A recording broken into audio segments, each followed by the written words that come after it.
साथ कब छोड़ता है? जब व्यक्ति गलत राह पर चल देता, गलत मार्ग पर चल देता।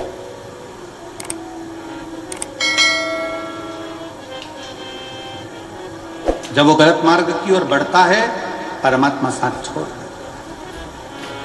देवराज नामक का ब्राह्मण जब तक अपने पत्नी के लिए कमाया, शिव ने साथ दिया।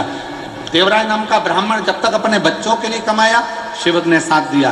देवराज नाम का ब्राह्मण जब तक अपने माता पिता के लिए कमाया, शिव ने साथ दिया। देवराज नाम का ब्राह्मण जब तक सत्कर्म की ओर बढ़ता रहा, अपने परिवार, कुटुंब, मित्र, दोस्त सबके लिए कमाया, शंकर ने साथ दिया। पर जब देवराज नाम का ब्राह्मण एक वैश्या का संग पकड़ लिया और वैश्या ने कह दिया कि मुझे राजा के पत्नी के गले में जो हार पड़ा है, वो हार तुझे ला कर देना।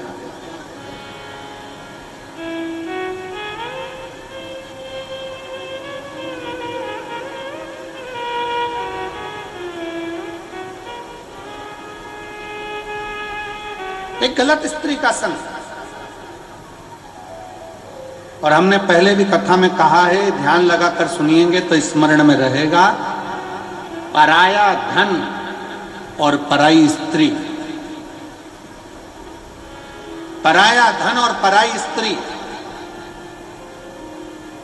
एक दिन व्यक्ति को बर्बाद कर देती।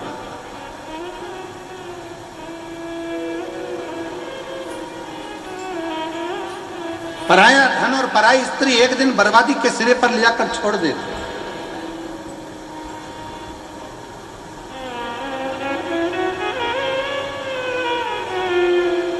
थोड़ा स्मरण में रखे, आपको स्मरण में रहिए। करोड़ों का किसी का धन पड़ा हो ना, किसी का वैभव पड़ा हो, करोड़ों की दौलत पड़ी हो ना, वो किसी काम की नहीं। अगर आपकी है तो आप स्वीकार करिए।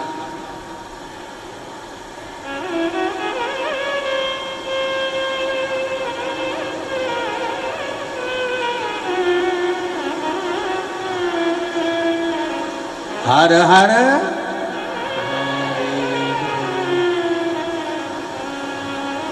पराया धन और पराई स्त्री अगर स्पर्श मात्र भी हो जाए तो व्यक्ति को बर्बाद करा।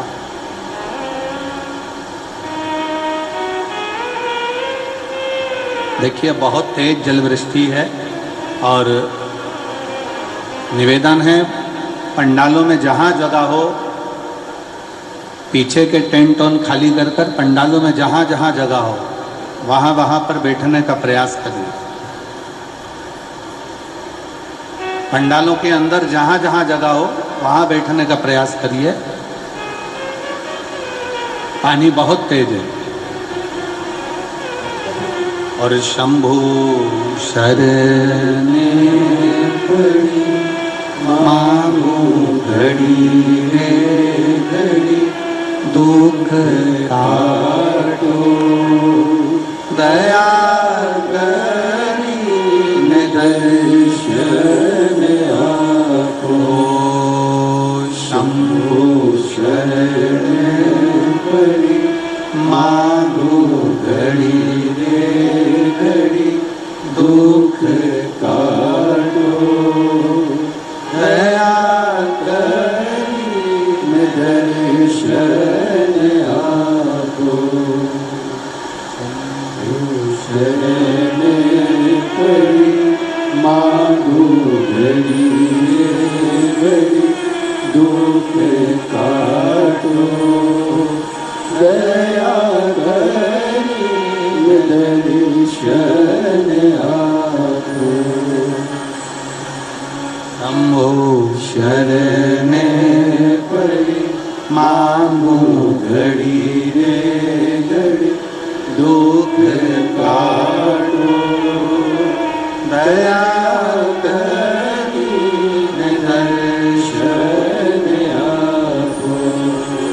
दया करी दर्शन आपो।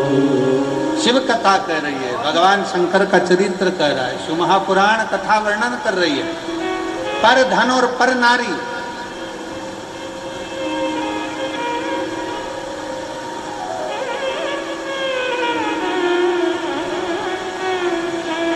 पर धन पर स्त्री का जब संग पड़ गया तो व्यक्ति बर्बाद हो गया, व्यक्ति नष्ट हो गया।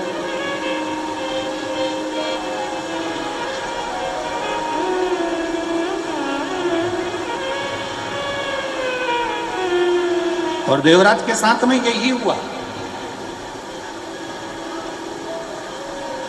घर में सुंदर नारी है,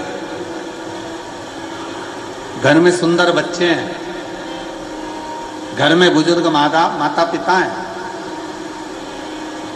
पूरा घर अच्छे से चल रहा था, कोई चीज की जरूरत देवराज को नहीं पड़ती। पर जब एक वेश्या का संग देवराज को हो गया, उसकी सुंदरता देखकर, उसका चेहरा देखकर, उसकी सुंदरता का गुणगान करते हुए देवराज उस वेश्या का संग जब पकड़ लिए,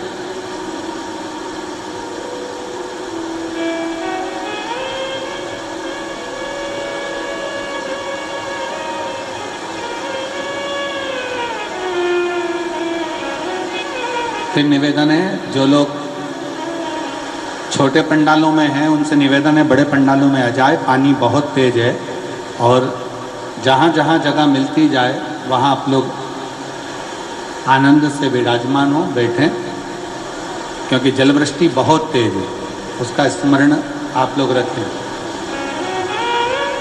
पानी बहुत तेज है, उसका ध्यान रखें, और अंधेरा भी बहुत है, उसका भी स्मरण रहे।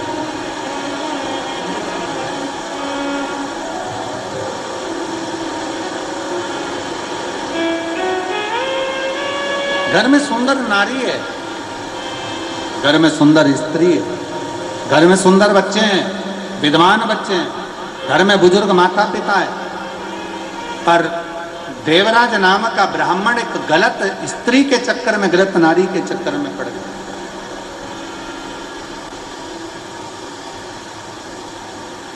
और जब देवराज गलत स्त्री के चक्कर में पड़ा तो उस स्त्री ने कह दिया कि मुझे गले में पहनने, रानी के गले में जो हार पड़ा हुआ है, रानी के गले में जो हार डला हुआ है, रानी के गले में जो हार पड़ा है वो हार मुझे ला कर दो, मुझे वो हार चाहिए।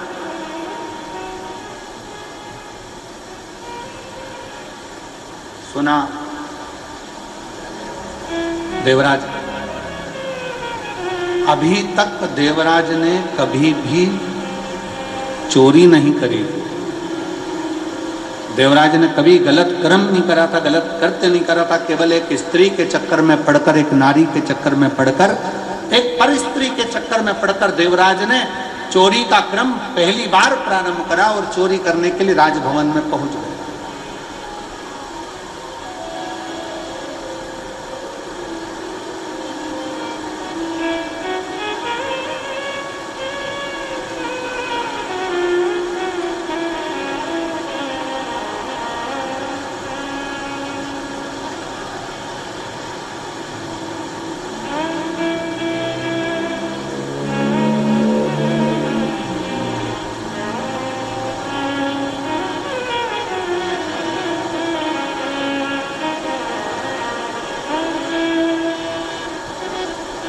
कल हम जब मयाली गांव के लिए रायपुर से चले थे, मैं दीदी को कहूँगा कि जब मयाली गांव से चले तो वहाँ रायपुर में पहुँचने से पहले हमने सूचना करी कि हम जब मयाली पहुँचे तो बाबा को, मदेश्वर नाथ जी को थोड़ा गंगा जल चढ़ाना है। पर मदेश्वर नाथ जी पर गंगा जल नहीं चढ़ पाया, क्योंकि वो जो हेलीकॉप्टर से चढ़ना था वो व्यवस्था उस हिसाब से पूर्ण नहीं हो पा रही थी।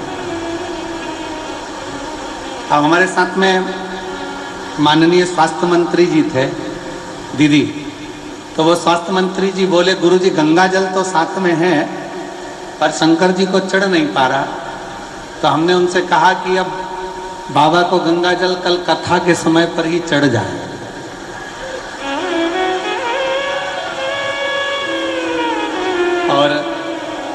आज जो ये नज़ारा मदेश्वर नाथ जी का जो दर्शन करने को मिल रहा है, बाबा अपना स्नान खुद गंगा जल से कर रहे हैं, इससे बढ़कर मदेश्वर नाथ का और क्या आनंद। यही दोनों हाथ उठाकर एक बार प्रेम से हर हर